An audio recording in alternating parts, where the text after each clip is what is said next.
review that myself and Rebecca Goldman did for the Child Safeguarding Practice Review panel. As Jez explained, we were asked to do this review as part of a wider investigation into male perpetrators of non-accidental injury to babies. And I would invite you, as Jez has, to read the bigger report as well as the literature review that I'm talking about today. So there's a lot of content in our review. It runs to 80 pages. So today I'm just giving you some edited highlights, and given the subject we're looking at, as Jez said, this isn't going to be the lightest lunchtime you've ever spent, but I hope you'll find it useful nonetheless. So, like most of us, I think, I have grown up with a healthy fear of men and the violence they can do. Most of our leaders and soldiers and terrorists, the people who wage war supposedly on our behalf, are men. The stories we tell about men, the identities they inhabit, the behaviours we expect of them, are so often built around their use of violence as a tool of power. But I also have a strong belief in men's ability to be soft, funny, caring creatures, and loving, hands-on fathers. I see examples of this everywhere, in myself, among my own family and friends, on the street, among the dads that we at the Institute work with, everywhere in fact. I see this among men of all ages, backgrounds and cultures. So when we started out on this review, I was intrigued, but I'll be honest, I was also a bit conflicted, because this was clearly important work, which the panel were right to investigate.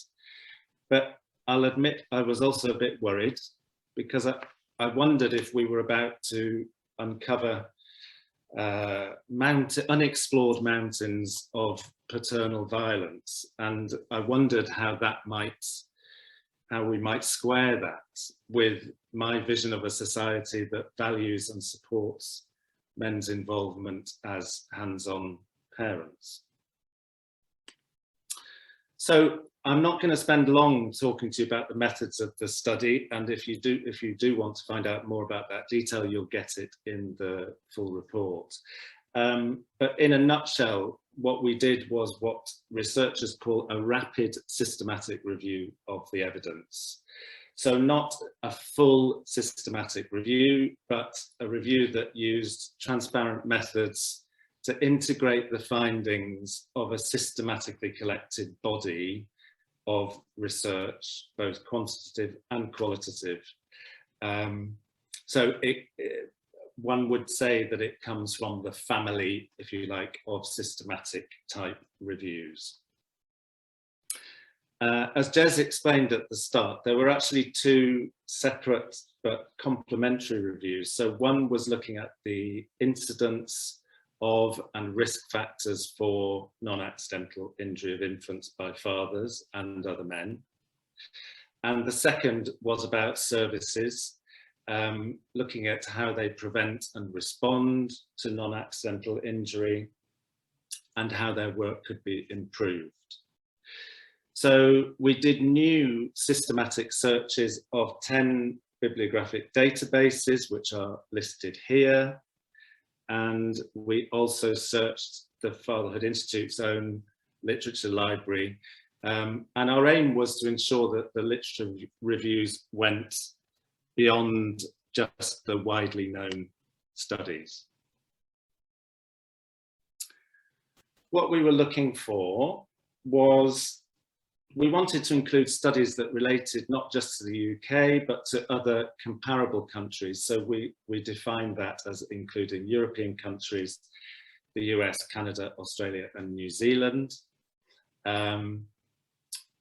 For sake of time, we had to be very tight on the date, so we ended up only including studies from 2010 onwards. And the evidence we were looking for needed to relate to fathers. There's a very long search string which you can look at in the report to see how we defined that. Also non-accidental injury to infants, which we defined as children under the age of 1.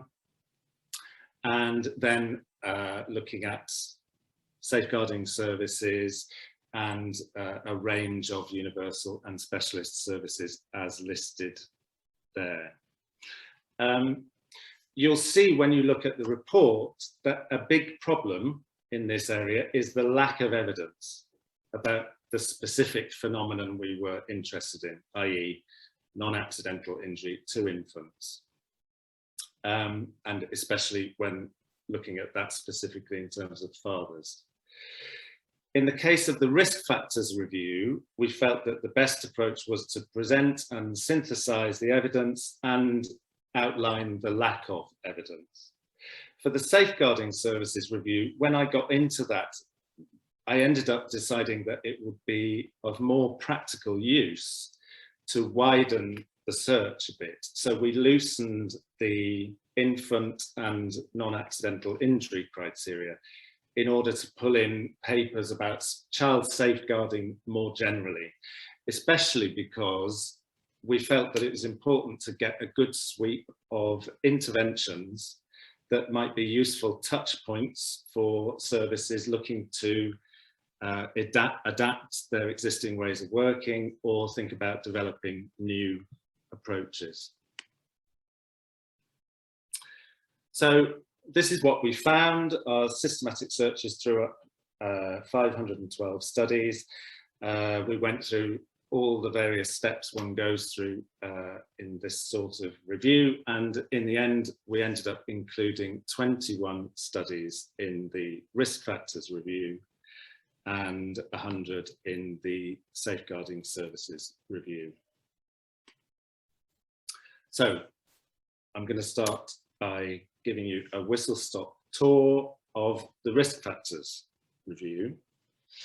And I suppose, first of all, it's useful to look at some numbers. So what's the scale of this problem? So what we discovered as a headline figure was that an average of 8 babies per year were killed by fathers, stepfathers, or mothers' partners. That's over a 15-year period. I felt that for today's presentation, it might be useful to put a bit of context on that. So I've added a few figures here on the lower half of the slide that you won't find in the review, but which I hope might be helpful. I thought I'd look at figures for how many women are killed by partners. We know that that's a problem. We know that that's disproportionately a problem of male perpetrators. And it's part of that narrative of violent men that I mentioned earlier. So what I just Googled for this, and what I found was that 80 women per year are killed by a current or former partner. That's over a 10-year period. And so I suppose what that suggests in very broad terms is that men are 10 times less likely to kill a baby than a partner. And for context, 695 people were murdered in the UK in the most recent year I could find figures for. And so, roughly speaking, baby murders by fathers account for about 1% of that total. We also know that overall, about 700,000 men per year become biological fathers. And so that means that the men we're talking about, the perpetrators that we were looking for in this review, represent about 0.001% of fathers.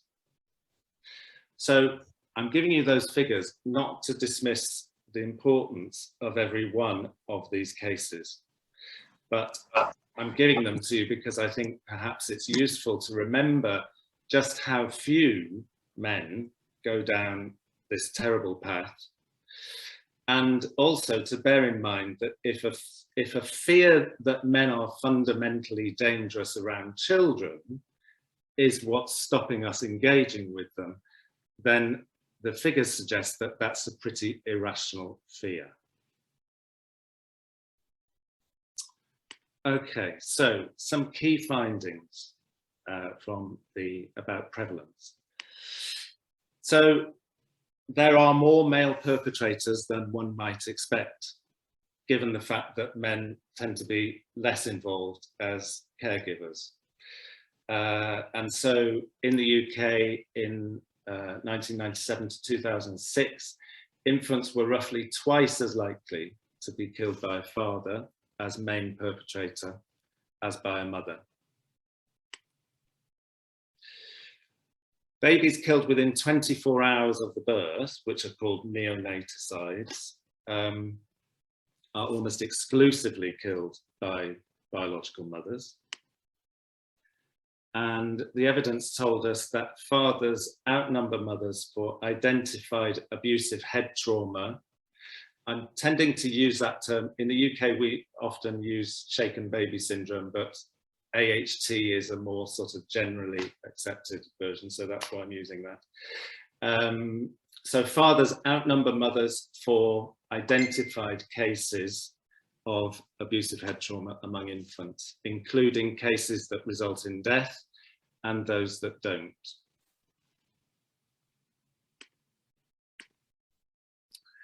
We also found that biological fathers outnumber stepfathers. I'm using stepfathers there as a catch-all term for, sometimes these might be a mother's boyfriend, some other male figure who is living with the family. So biological fathers outnumber stepfathers as father perpetrators of identified physical abuse. A recent UK study found that they outnumbered stepfathers as the convicted principal perpetrator by a ratio of 10-1. And if you look just at shaking, deaths caused by shaking, biological fathers outnumber stepfathers by 15-1. So I think that many of us, if asked, would probably think of stepfathers or mothers' boyfriends as being more dangerous than biological fathers, as if there's something about the biological connection that makes something as terrible as killing or injuring your baby a total impossibility. I would stress again that the numbers we're talking about here are tiny, but they do suggest that we shouldn't be trusting in biology to protect all babies. Having said that, whilst the overall balance is what one might expect, given the rarity of stepfathers in infants' lives, it is interesting to note that stepfathers are overrepresented compared to their prevalence, which is around 2% in the UK. So, you know, there are very few stepfathers at the stage that we're talking about in babies' lives. So those stepfathers are overrepresented compared to what one might expect given how few they are. Confounding factors mean that we don't know from the data whether there's a causal effect here. It may be that other risk factors for paternal infanticide and abusive head trauma deaths are more prevalent among stepfamilies. Okay, so what are the risk factors? So what did the research tell us about why fathers and father figures injure or kill their babies? Analyses of serious case reviews often cite parental risk factors such as poor mental health, young parental age, misuse of alcohol and drugs, past criminal convictions, acrimonious parental relationships, partner violence, previous involvement with the police and social services, poverty, homelessness, and also prior concerns by practitioners about abuse or neglect in the family. Unfortunately, the large-scale evidence about how these relate to fathers' use of violence is unclear. So in this diagram, I've just put down some factors that are often cited as playing a part. And I've done it as a sort of weighing scale because overall, A, there is a lack of targeted evidence about this, and B, the studies we found were often quite inconsistent in their findings. They were methodologically very different and often quite small in scale. So it was very difficult to be able to say anything with any degree of certainty. We did find the one sort of well-evidenced finding from quantitative studies, again, these were mainly small scale, was that boys are more prevalent than girls among victims in a ratio of about 1.3 to 1. But apart from that, the quantitative studies, overall, they gave us patchy and we had to say quite weak evidence for the various possible risk factors, including younger father age, younger infant age, previous police history. Partner violence and conflict didn't show up as being linked particularly, although we should say that we do know from other research that partner violence tends to be underreported, so that may help explain that. We found no quantitative evidence about mental health problems, drug use or alcohol use as risk factors for father-perpetrated infanticides. We found mixed small-scale evidence about whether infant crying is a substantial trigger for father-perpetrated infant shaking and abusive head trauma.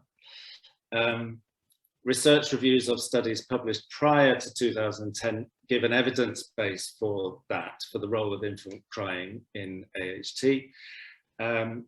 But from the reference cited, most of those studies were not specific to fathers. So again, even with that, it was difficult to find the direct links that one might be interested in. We found no published quantitative analysis on NAI to infants by fathers in the context of acrimonious partner separations, nor on the role of childhood factors and adverse childhood experiences. There was a survey of the general population in Germany which found a statistical association between adverse childhood experiences and men's acceptance of shaking a baby as reasonable parenting. So that's interesting. The one study we found that was tightly focused on the issue of non-accidental injury to infants by fathers was a study by Dickens, 2018, if I'm not wrong, who interviewed men serving time in prison for killing or injuring children and compared them with a group of other men who were serving time for killing or injuring adults. So basically, the researcher was really interested in what makes the difference. What is it that makes a man a child harmer as compared to, you know, just a man who is violent against adults. And so these are the characteristics that she identified as being more likely in the child harmers. So what she drew from that was that anger, insecure attachment issues, misinterpretation of children's behavior, feelings of rejection by their child, and other situation-specific issues might be overriding the empathy that they feel for their child at the time that they are perpetrating the abuse. But at the same time, she found that this category of father perpetrators didn't appear to be about just simply parenting gone wrong. So both the child harmers and the adult harmers in her study shared various other characteristics. So there was a high prevalence of drug use, poor emotional control, heightened anger responses, and avoidant attachment styles. So all of that was kind of going on at the same time. It's useful to note, I think, that the exemplar case studies that we have from serious case reviews and reviews of serious case reviews and other qualitative research, including the interviews, incidentally, by Ellie Godsey for the panel that were published last week, also suggests that there's a complex mix of co-occurring factors likely to be at play in these troubled men's lives. And it's also worth restating that factors such as father's mental health problems, alcohol and drug problems, police records, partner violence, and so on, tend to be underreported in medical records, and to a lesser extent in social services records, police investigations, and so on. And so all of this adds up to perhaps helping to explain the low prevalence and sort of messy, mixed findings for risk factors. Okay, so moving on to the Safeguarding Services Review. So what we looked at was evidence about routine working practices and approaches. And as I explained earlier, we thought it would be useful to pay particular attention to relevant interventions. So we hunted and we found 30 interventions relevant to our research questions. Some of these were perinatal, and you'll see, and there is a very, very big table in the report which kind of sets all these interventions out in a tabular way. I've broken them down into perinatal couple targeted, perinatal father targeted, non-perinatal, and so on and so on. And for each of them, I tried to look at the design of the programme and the outcomes that they were reporting to give a sort of overview of potential usefulness, shall we say, in the field of solving the problem of non-accidental injury to infants by fathers.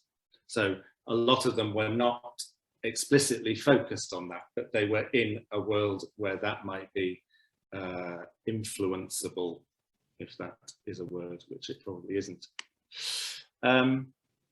Okay, so what did we find? So we synthesized the evidence from the services review into 3 key findings.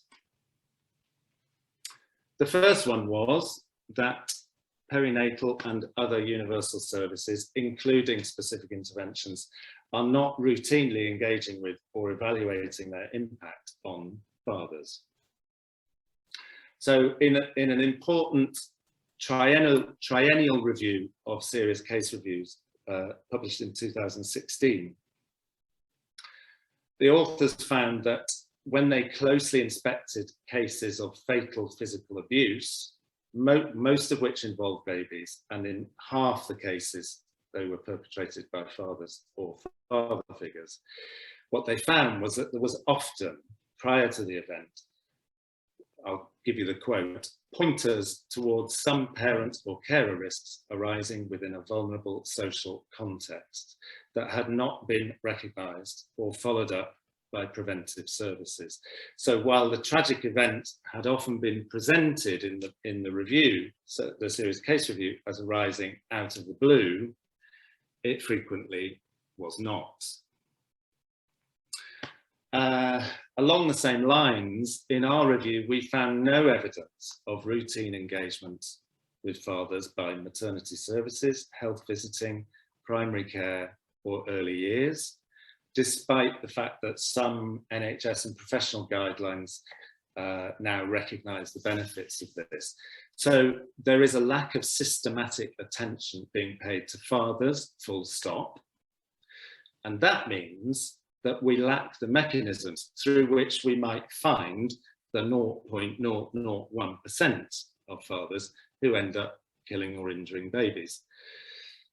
And that seems especially worrying, given that we now know, thanks to the risk factors review, that babies are twice as likely to be killed by their father than by their mother.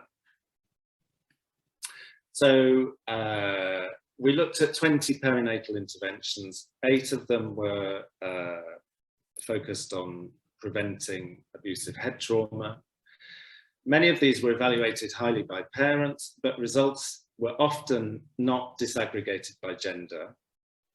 And evidence of desired impact at a population level, so for example, what effect did they have on hospitalization rates, was lacking.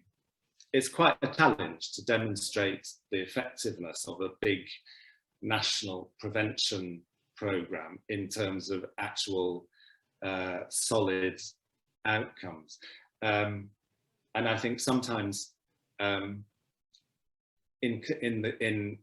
clinical terms, sometimes that means that programs don't get done because the proof doesn't exist at a high level of proof.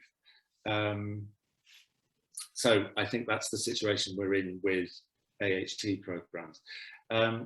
There is a fairly new AHT program called ICON, which some of you may know already, which is being used in some areas of the NHS, but we still don't have a nationally funded, evaluated AHT program going on. The systematic reviews that we found suggested that intensive home visiting has the best evidence for reducing child maltreatment in infancy. But again, father-specific evidence is lacking. We found some evidence from the US. There's a program called Healthy Families New York, where they were able to establish that having fathers participate in the program increased families' chances of completing the program fourfold. And they also found that mothers who completed the program were half as likely to reoffend compared to those who didn't complete. So you can see there's a kind of getting the fathers involved. There's quite strong evidence that if you can do that, that will help with keeping the mothers on the program, and that can demonstrably reduce reoffences among mothers. So that's we're still not quite getting to where we want to be, but there is some really positive evidence there that father engagement can help generally with reduction of things like non-accidental injury. Again, from the US, we found some evidence about home visiting enhancements. So additional things that you could bolt on to a health visiting program, for example. Again, more evidence that they can improve maternal engagement and also bring benefits for fathers.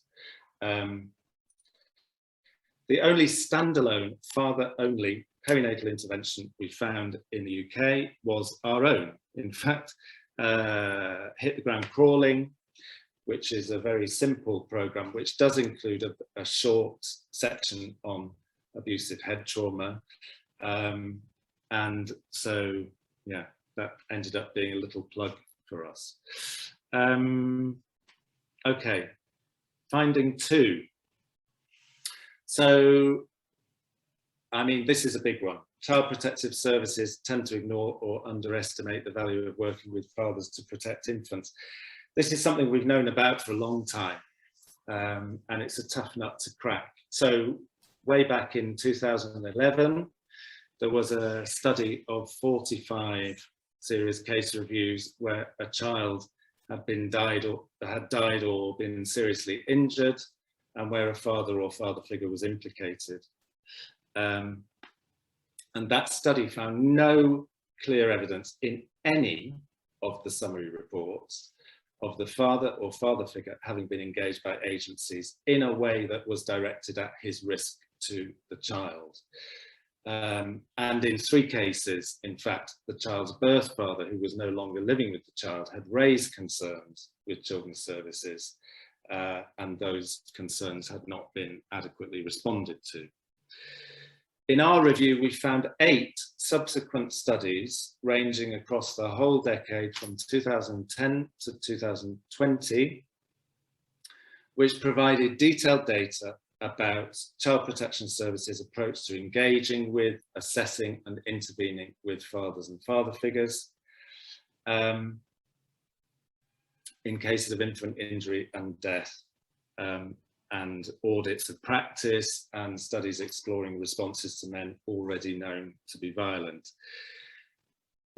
When considered together, the overall picture painted by those studies was one, again, in which services whose role is to protect children, they were focusing almost exclusively on the mother-child dyad. If they considered fathers at all, they positioned them as marginal to the task of, and ultimately the responsibility for, caregiving. And so that positioned mothers, some of them themselves victims of physical violence and other forms of partner abuse, as almost exclusively responsible for children's safety. Finding 3 was that adult services addressing parental risk factors lacked evidence of impact on paternal perpetration of infant harm. So there's been a sort of widespread acceptance in child protection policy and practice of a toxic trio of factors increasing risk. The trio being domestic abuse, substance misuse, and mental health problems. DFE figures showed that in the year to April 2019, 50% of children in need assessments reported the presence of domestic abuse, 43% featured parental mental illness, and drug misuse and alcohol misuse appeared in 20% of assessments each. We found a recent systematic review which described the evidence for the role of the toxic trio in child protection as, quote, alarmingly weak, and which argued that the dominance of the trio factors embedded in routine processes and practices and so on has crowded out attention to other factors, including economic issues like housing and employment insecurity, along with things like parental age, partner separation, and ethnicity. In our risk factors review, we didn't find any clear-cut or robust evidence relating to the toxic trio for father-perpetrated abuse of infants. There was also a lack of evidence on acrimonious partner separations also. Many of the interventions we looked at, perinatal and otherwise, were multi-agency interventions, usually described as partner or family focused, couple rather, or family focused.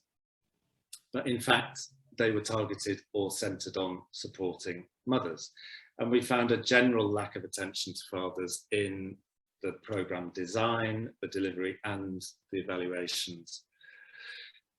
These kinds of interventions tended to be providing support of various kinds to vulnerable mothers and to a greater or lesser extent partners if they happen to show up, affected by toxic trio risk factors. And there was an underlying assumption that alleviating problems around mental illness, partner abuse, or substance abuse might result in reduced maltreatment risk to children. And they may have, in fact, been impacting effectively on that, but that usually wasn't the explicit goal of the intervention. And the interventions were often driven by a mixture of clinical priorities competing for the attention of the practitioners, the participants, and the evaluators. In some cases, we found that evidence of impact was very disappointing. And from the point of view of our review, it ended up being extremely difficult to pin down what works in reducing fathers' harming of infants. So how might we do better? We synthesized the evidence about how services might be improved into 5 key findings, which I will just rattle through because I'm aware of time.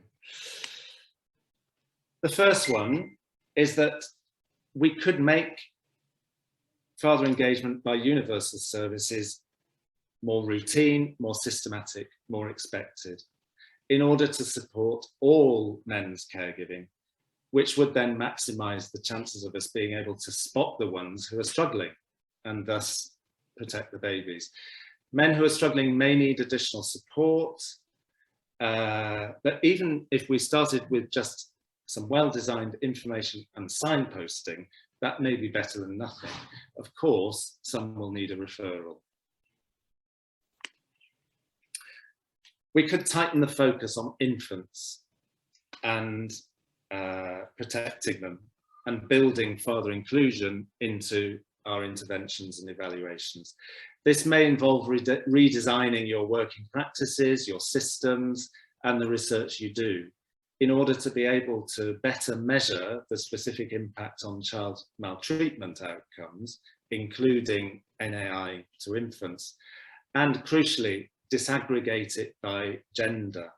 Without doing that, harm done by fathers is likely to continue to be overlooked. We could think of expectant fatherhood as a motivator for change, like a golden moment for intervention. And we could design services to maximize that opportunity. So this, I think, is where health has a key role to play, because they're already seeing huge percentages of new dads, but at the moment doing very little substantive to support or challenge them. There's evidence from domestic violence perpetrator programs that intrinsic motivation, i.e. men wanting to change themselves, is the most closely associated with long-term behavior change. And so fatherhood, just generally, but sometimes more specifically in terms of a desire for improved access to their children, for example, can be a good source of that intrinsic motivation. There are limits to this, of course, and going back to the Dickens study I was talking about earlier, we need to not think that what we're dealing with here is simply parenting gone wrong. So it's not that everything can be solved by a nice bit of motivational coaching. Okay, just a couple more. So I think we could be much more systematic about father inclusion in child protection practice. As I said before, we've known about this for decades. We need to systematize how we engage with fathers. We need to raise our expectations of them. We need to hunt them down if necessary and not take no for an answer. And that's a paradigm shift that we've been talking about for a long time. It requires investment in training to break down stubborn attitudes, and it involves redesigning systems and approaches. And finally, we could work on the assumption that is well evidenced that information is power. So that means collecting data from and about fathers, finding ways to share it as necessary. All services, whether they're aimed at children or adults, could start from the position that every child has a father or fathers, and that every man might be a father. And if he's a father, that means there's a child who needs his love and caregiving, but in very rare cases might need to be protected from him or have him taken away. And I think that matters across all relevant agencies, whether we're talking about maternity services, early years education, mental health, domestic violence, perpetrator programs, what have you. I'm going to leave you with a quote. This is from one of the men who was interviewed by the panel. And I'm going to hand over to Jez, who I think will be facilitating question time.